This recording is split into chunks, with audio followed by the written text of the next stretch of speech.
Hi everyone, this is Sophia, and as promised, this is my last Japan video from this trip. This video, as you can tell from the title, is about 20 things to know about Japan before your trip. Now, I know there is so many of these videos out on YouTube, so there's really no reason for you to watch mine, but all of these things are things that I noticed while I was in Japan that I didn't see anyone else talk about. Even though I've been in Japan once before, usually before any time I go, I always watch the recent videos since, in a few years, a lot of things have changed. So let's just get right into it because 20 is a lot. They are extremely on time.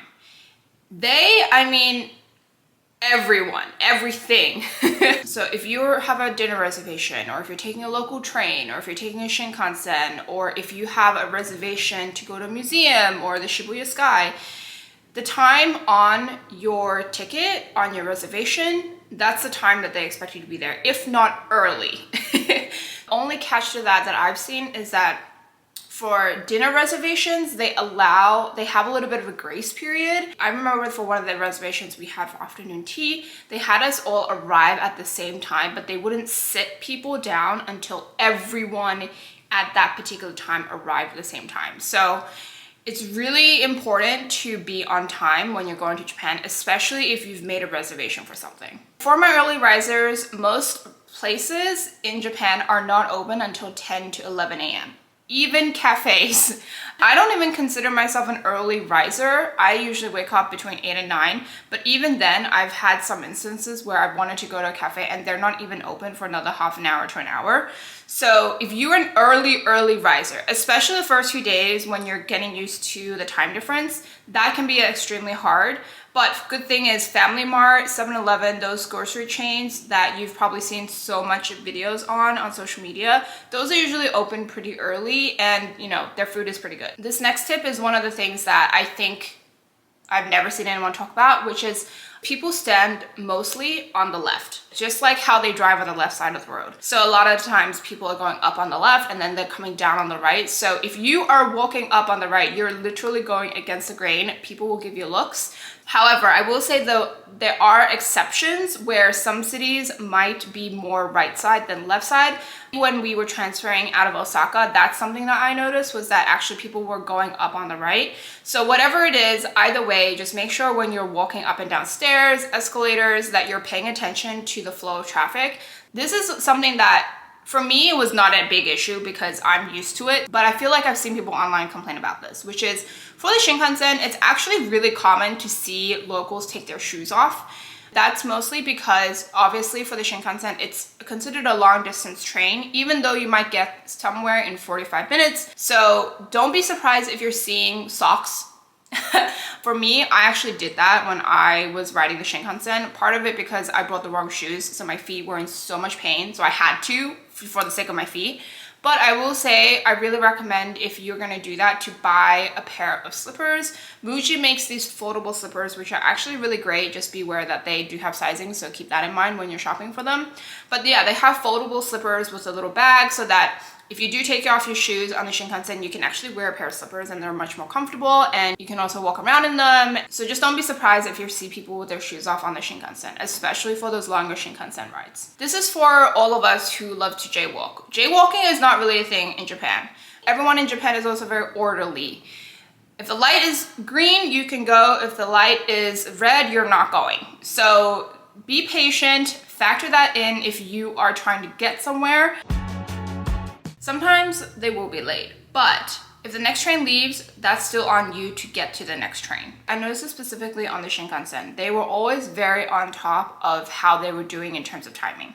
So if they were even 1 minute late, they would actually make an announcement on the Shinkansen. But getting to your next train, your next Shinkansen, that's on you. Like, it's not gonna change whether or not your next train leaves for you. For the Shinkansen, if you are bringing a suitcase bigger than a carry-on, this is the tip that you need to know.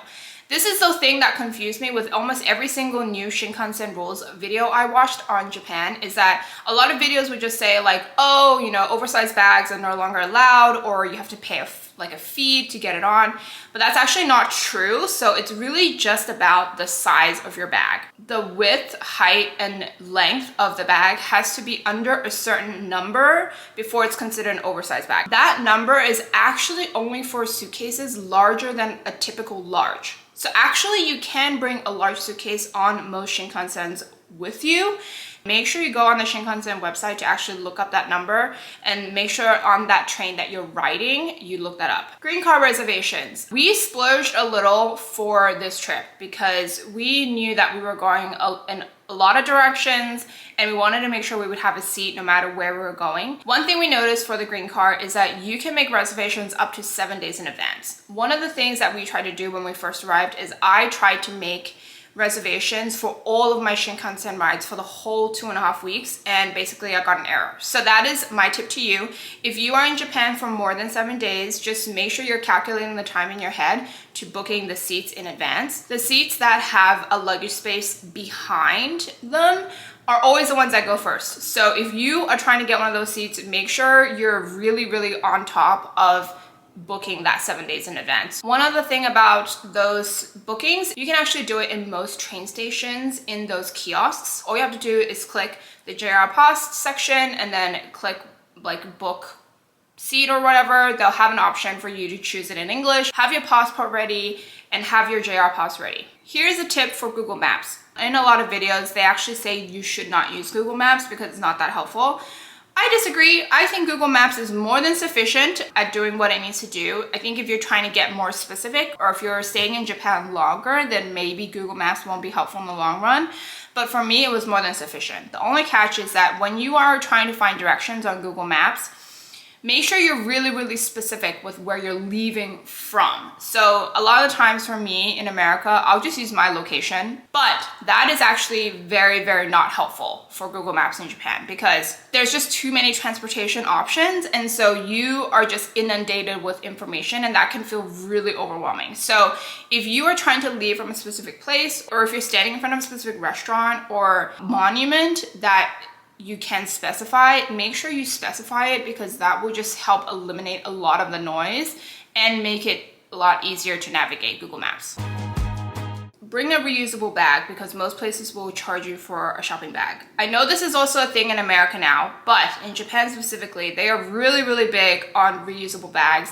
You can also find reusable tote bags, foldable tote bags, almost in every store in Japan. So if you really want to get one, it's definitely available for you to purchase. Large stores that do tax-free shopping will usually stop doing tax-free about 30 minutes before the store closes. So last time we were in Tokyo, we spent the whole evening shopping. The last spot we hit was Muji because they closed the latest. And so we were there at 8 o'clock. We just arrived. And that was when I heard the announcement on the intercom that they were closing in 30 minutes. And I was like, wait, isn't it 8 o'clock, 8:30. So that is something to keep in mind, especially if you're thinking of timing and stuff. And then for some local stores or for the stores that boast like a cheaper price, so like 100 yen stores or whatever, usually they'll have a maximum before they can give you tax-free. So a great example is for Itoya, the really popular stationery store. They actually only do tax-free if you spend about 5,000 yen. So my fiance and I, we both went. He paid first and he did not have that many things. So he could actually not get tax-free. I had a ton of stuff, cards, stickers, blah, blah, blah. So I reached that 5,000 yen, no problem. The other thing about tax-free is that if you're buying consumables, they will usually put it in a tax-free bag. Any consumables or like product specific. So a great example is a lot of my skincare, hair care, that all came in a tax-free bag. So for our Muji purchase, we bought a lot of food, but we also bought some home goods. My fiance got a sweater, but because we were all putting it together, all of those items were put in a plastic bag. So they couldn't separate just the consumables in a tax-free bag for me and have the other stuff just out in the open. But I did see other people who purchased non-food, they were able to just take it and put it in a brown Muji bag and they just could take it away. So that is something to keep in mind if you are interested in wearing something or using something while you're on your trip. I have again heard some people talk about this, but I feel like this is something that is not talked about enough, and that is that there are no hand towels for you in the public restrooms. So please bring your own hand towel. You can buy these hand towels in Japan almost anywhere, by the way, so you don't actually have to bring your own. But if you want to save that couple hundred yen for something else, for a drink instead, then definitely bring your own. Sometimes I've seen restaurants have paper towels, but those were rare. Most of the times they had dryers, and especially public bathrooms, they, I believe, don't have either. So you're either going out with your hands all wet, or you have a hand towel and can just wipe it on yourself. I will say, a side note, bring 2 per person, just because those can get damp at the end of the day. You want to give the one you use today some time to dry before you use it again. So all of the Shinkansens have bathrooms, but none of them have soap. So my recommendation, if you are really particular about that, like I was, buy paper hand soap. Muji sells a great one, highly recommend. It was only a couple hundred yen and it lasted me the entire 2.5 weeks. I still have some actually that I'll probably be bringing to my next Japan trip. Those are actually super handy just to have something. Bring your hand towel with you. This is one of those things that I did not realize until I got there, which is most hotel lobbies are actually on the 2nd floor. In hindsight, this actually makes perfect sense because a lot of buildings in Japan are actually very small. So usually the 1st floor is just reserved for, you know, people walking through. So if you booked a hotel and you get to the hotel and you're like, where's the lobby? Just go to the 2nd floor and it'll most likely be there. One thing about Japan is that for most restaurants, especially the restaurants that you eat at under the train stations or underground or whatever you want to call it, is that when your food arrives, they'll usually leave a check with you. When you're done eating, you would just take that check to the front counter, which is most likely where you walked by coming into the restaurant, and you just pay there and then you can walk right out. But don't let that deter you from ordering more. So one time we wanted an extra drink or wanted extra noodles. I forget what the, you know, actual scenario was, but we just asked for more. When they brought out that extra food, they updated the check for us. I'm pretty sure this is very similar to some restaurants in America too. So maybe this won't be a lot of a surprise for you, but restaurants will have a closing time on Google Maps, but they usually stop even allowing customers to come in 30 to an hour before they close. I have a story here. So for one of the days we were in Himeji and we tried to go to an udon place that was very, very popular. We got there about an hour before it was closing. So I thought we had plenty of time because I thought it was just 30 minutes, but no, it can be up to an hour. They wouldn't let us in and that was fine. Someone came up to the restaurant after us and they got let in. I don't know why that is, and I don't know what the difference was because like they did exactly the same thing we did. But anyways, I think for the most part, restaurants are sticklers for not allowing new customers to come in right before their closing time, but I guess there are exceptions. This is one of those hospitality things that I really appreciate in Japan, which is that a lot of hotels will actually have pajamas available for you. A lot of the more expensive ones will tend to have it just already in your room. So one of the ones we stayed at in Sapporo just had it laid out on the bed, which was really, really nice. But then the other ones that we stayed at, like the hotel we stayed at in Kobe, like they had a whole amenity section in their lobby that you could pick and choose from, which included PJs. If you prefer to sleep in one type of PJ, they might not have that option available for you. So like, for example, one of the places that had PJs, it was a long sleeve, long pants set. The other place I went to was just a nightgown. Hopefully this was more than enough information for your next Japan trip. Let me know if you have any questions about any of these tips in the comments down below that I can answer, and hopefully I'll see you next time for another one. I'm sad that this is the last Japan video, but this will not be the last time I'm going to Japan. So if you're interested in more of these videos, definitely stay tuned. I might be going again next year, fingers crossed. So this definitely will not be the last Japan video ever on this channel. Anyways, I'll see you next time. Bye, guys.